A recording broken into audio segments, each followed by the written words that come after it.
आपण अनेकदा म्हणतो, स्वामी मीच का, माझ्याच नशिबात ही संकट का? पण मित्रांनो, आपल्याला फक्त समोर दिसणारं संकट माहीत असतं. त्या संकटामागे स्वामींनी आपल्याला किती मोठ्या अपघातातून वाचवलंय हे आपल्याला कधीच कळत नाही.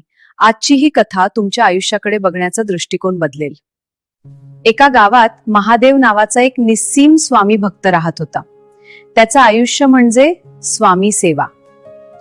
पण एकदा काय झालं, महादेवाच्या आयुष्यात एकामागून एक संकट यायला लागली. व्यवसाय बुडाला, घरात आजारपण आलं आणि अखेर तो पूर्णपणे कोलमडून गेला. तो अक्कलकोटला गेला आणि स्वामींच्या मूर्तीसमोर उभं राहून रडू लागला.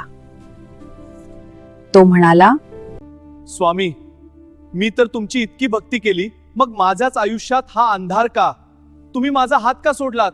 त्या रात्री महादेवाला एक स्वप्न पडलं. स्वप्नात त्याला दिसलं की तो एका वाळवंटातून चाललाय आणि त्याच्या बाजूला साक्षात स्वामी समर्थ चालतायत. वाळूवर 2 जोड्यांचा पाऊलखुणा उमटत होत्या, एक महादेवाची आणि एक स्वामींची. अचानक महादेवाच्या आयुष्यातील सर्वात कठीण काळ सुरू झाला. वाळवंटात वादळ आलं, काटे आले. त्याने मागे वळून पाहिलं तर त्याला वाळूवर फक्त एकच पाऊलखुणांची जोडी दिसली. महादेव रडू लागला. त्याला वाटलं, बघा, जेव्हा सुखाचे दिवस होते तेव्हा स्वामी सोबत होते, पण आता संकट आलं तर स्वामींनी माझा हात सोडला आणि ते निघून गेले. स्वामी, कुठे आहात तुम्ही? संकटात मला एकटं का सोडलं? तेवढ्यात आकाशातून एक गंभीर पण प्रेमळ आवाज आला. बाळा, नीट बघ. ज्या पाऊलखुणा तुला दिसत आहेत ना, त्या तुझ्या नाहीत, त्या माझ्या आहेत. जेव्हा तुझ्या आयुष्यात संकट आलं आणि तू चालायला असमर्थ होतास, तेव्हा मी तुला माझ्या खांद्यावर उचलून घेतलं होतं. म्हणून तुला फक्त एकच पाऊलखुणांची जोडी दिसते. महादेवाचे डोळे उघडले. त्याला त्याचं उत्तर मिळालं होतं.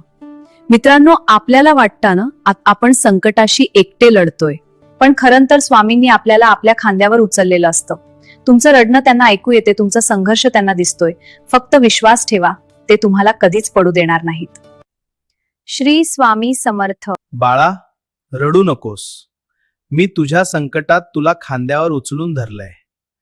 जर तुला माझ्या या हाताची जाणीव झाली असेल तर कमेंटमध्ये श्री स्वामी समर्थ लिहून भक्ती व्यक्त कर आणि हा व्हिडिओ त्या लेकराला पाठव जो आज स्वतःला एकटं समजतोय.